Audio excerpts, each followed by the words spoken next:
Diascofoot, miroir du football de la diaspora congolaise.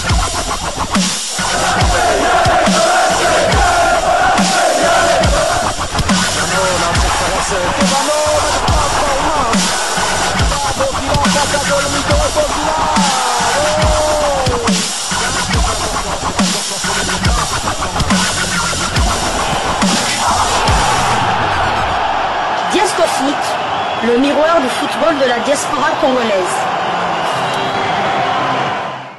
C'est l'heure de partager avec vous quelques news que nous avons pu récolter pour vous, des news concernant certains de nos internationaux ou des binationaux qui se sont illustrés dans leurs clubs respectifs. Et cela dans le cadre de cette deuxième livraison sportive de ce lundi 11 août 2025. Une livraison qui nous conduit du côté de la Belgique. En Belgique où l'on jouait la troisième journée de Jupiler League, championnat belge de première division, où il y avait un duel entre frères Balikwisha, un duel entre un binational belgo-congolais qui a déjà fait, qui continue à faire un appel du pied au léopard de la RDC, et un autre qui est son grand frère et qui lui est déjà léopard, qu'on a même surnommé ici à Kinshasa le Neymar congolais. Antwerp recevait en effet l'OH Louvain et Antwerp s'est défait de l'équipe de Louvain en la battant sous le score de 3-1. Et Michel-Ange Balikwisha, le frère cadet des Balikwisha, donc le petit frère de William, qui était titulaire du côté des Anversois, a inscrit un but à la 36e minute de jeu sur penalty avant de céder sa place en deuxième période à la 86e minute. À noter qu'il s'agissait de sa troisième titularisation consécutive. Michel-Ange Balikwisha voit son temps de jeu porté désormais à 279 minutes sur les 292 minutes possibles. Il a participé à tous les 3 matchs de son équipe cette saison avec désormais un but inscrit. Michel-Ange Balikwisha plus fort que William Balikwisha sur le terrain. Et malheureusement, plus rien ne va visiblement pour son grand frère.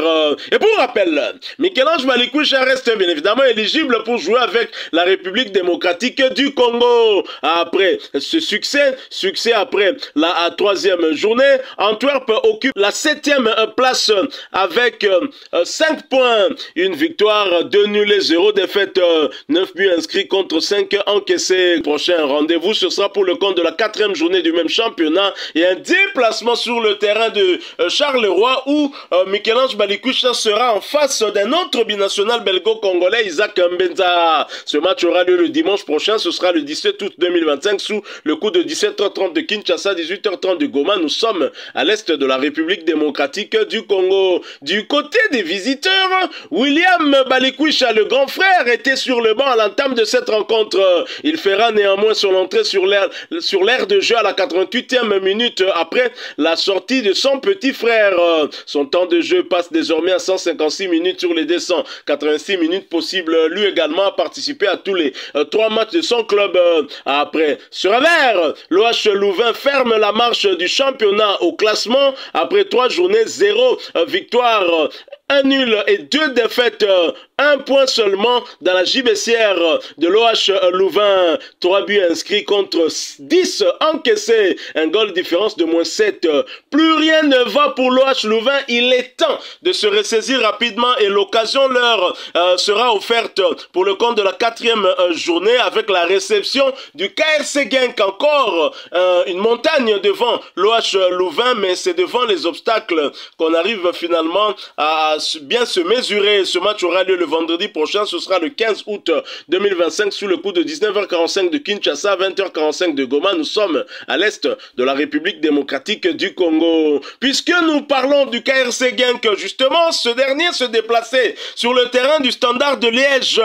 Et le KRC Genk qui se déplaçait dans le cadre de la 3e journée de la Jupiler League a été battu par l'équipe de Mathieu Epolo sur le score de 2-1. Mathieu Epolo était une fois de plus, comme à son habitude, titulaire dans les perches du Standard de Liège. Il a par ailleurs disputé l'intégralité de cette rencontre et cela pour sa 3e fois consécutive, ce qui porte à 292 minutes son temps de jeu sur les 292 minutes possibles.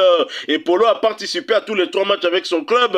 Il a même déjà réalisé un clean sheet cette saison. Après ce succès, le Standard de Liège occupe la 3e place du championnat avec 2 victoires, 1 nul et 0 défaite.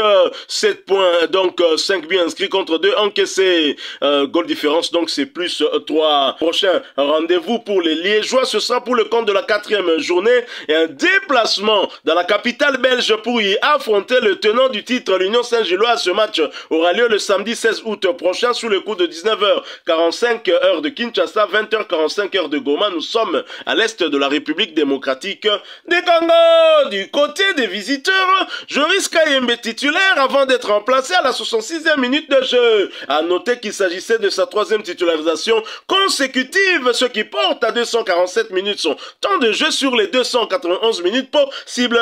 Kayembe participait là à son 3e match cette saison. Après ce revers, le KRC Gang se trouve au bas du tableau, à la 14e place après 3 journées, 0 victoire, 1 nul et 2 défaites, 1 petit point pour le KRC Gang qui a inscrit 3 buts encaissés, 5 avec un goal différence de -2. Prochain rendez-vous, ils auront l'occasion de se ressaisir, mais ce sera aussi face à la lanterne rouge de l'OH Louvain en déplacement pour le compte de la 4e journée. Ce match aura lieu le vendredi 15 août prochain où Joris Kayembe fera face à un autre léopard de Sébastien Desabre, à savoir William Balikwisha, et ce match est prévu pour 19h45 de Kinshasa, 20h45 heure de Goma. Nous sommes à l'est de la République démocratique du Congo. Terminons ce tour d'horizon en Belgique par le match qui a opposé Charleroi à la Louvière pour le compte de la 3e journée de Jupiler League.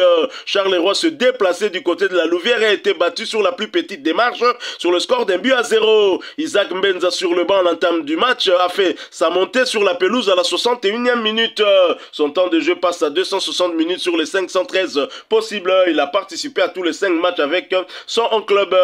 Et pour rappel, Isaac Mbenza reste tout aussi éligible pour jouer avec les Léopards de la RDC. Après ce revers, Charleroi, son équipe occupe la 11e place de Jupiler League avec 2 petits points, 0 victoire, 2 nuls et 1 défaite, 3 buts inscrits contre 4 encaissés. Voilà donc, prochain rendez-vous, ce sera pour le compte de la 4e journée et la réception de Royal Antwerp d'un autre binational belgo-congolais, Michel-Ange Balikwisha. Ce match aura lieu le dimanche prochain, ce sera le 17 août 2025 sous le coup de 17h30 de Kinshasa, 18h30 heure de Goma. Nous sommes à l'est de la République démocratique du Congo. Quittons la Belgique, allons cette fois du côté de la Serbie. En Serbie, on jouait la 3e journée de la Yelen Superliga. Nabreda, qui recevait le Partizan de Belgrade, a été étrié, mais alors étrié sur le score sans appel de 2 buts contre 7. Aldo Kaloulou, pourtant sur la feuille du match, est malheureusement resté sur le banc. Aldo Kaloulou voit son temps de jeu stagner à 294 minutes sur les 800 minutes possibles. L'international congolais a participé à 6 des 8 matchs avec son club. Après ce succès, après cette brillante victoire, le Partizan Belgrade se positionne à la 2e place de la Yelen Super League avec 3 victoires, 0 nul et 0 défaite. 10 buts inscrits contre 3 encaissés. Prochain rendez-vous, ce sera pour le compte du 3e tour retour de qualification pour l'Europa League Conférence et un déplacement du côté de l'Écosse pour y affronter Hibernian, le club d'un autre léopard de Sébastien Desabre, Rocky Bouchiri. Ce match aura lieu le jeudi prochain sous le coup. Le jeudi prochain, 14 août 2025, sous le coup de 20h de Kinshasa, 21h heure de Bukavu. Nous sommes à l'est de la République démocratique du Congo. Quittons la Serbie, allons cette fois du côté de la Pologne. En Pologne, on jouait la 3e journée du championnat de première division et le Legia Varsovie, qui recevait GKS Katowice, l'a battu sur le score de 3-1. Steve Kapwadi est malheureusement resté sur le banc pour ce match. Steve Kapwadi voit son temps de jeu stagner à 589 minutes sur les 889 possibles. Il a participé à 6 des 9 matchs avec son club. Le Legia Varsovie, après cette victoire, occupe la 2e place du championnat avec 2 victoires, 1 nul et 0 défaite, 5 buts inscrits contre 1 encaissé. Le prochain rendez-vous, ce sera pour le compte du 3e tour retour de qualification pour l'Europa League et la réception de l'AEK Larnaca, club chypriote. Ce match est prévu pour le jeudi 14 août prochain sous le coup de 20h de Kinshasa, 21h heure de Bukavu. Nous sommes à l'est de la République démocratique du Congo. Restons toujours en Pologne pour le compte de cette troisième journée. Jagiellonii Białystok d'Afimi Kopouloulou qui recevait Cracovia là est trié sur le score sans appel de 5-2. Afimi Kopouloulou, titulaire, a inscrit son but à la 55e minute de jeu sur penalty. Les statistiques d'Afimi Kopouloulou sont 5 buts inscrits en 6 matchs. Félicitations à l'international congolais qui ne disputera pas l'intégralité de ce match puisqu'il sera remplacé à la 86e minute. À noter qu'il s'agissait de sa troisième titularisation consécutive, ce qui porte à 391 minutes son temps de jeu sur les 569 minutes possibles. Afimi Kopouloulou a participé à tous les 6 matchs avec son club, avec à la clé désormais 5 buts inscrits. Prochain rendez-vous, ce sera pour le compte du troisième tour retour de qualification pour l'Europa League conférence et la réception de Silkeborg IF. Ce match aura lieu le jeudi 14 août prochain sous le coup de 19h15 de Kinshasa, 20h15 heure de Bukavu. Nous sommes à l'est de la République démocratique du Congo. Voilà qui me fait à cette deuxième livraison sportive de ce lundi 11 août 2025. Vous l'avez aimé, laissez-nous un maximum de j'aime. Merci de partager avec nous en commentaire votre point de vue. Abonnez-vous sur cette chaîne Diasco Foot parce que nous sommes et restons le miroir du football de la diaspora congolaise. N'oubliez pas d'activer la petite cloche de notification histoire de ne plus rien manquer des prochains sujets que nous allons vous proposer. Encore une fois, merci à vous avec espoir de vous retrouver bientôt dans un autre sujet d'actualité. Mais en attendant, portez-vous bien et Diasco Foot vous dit bye.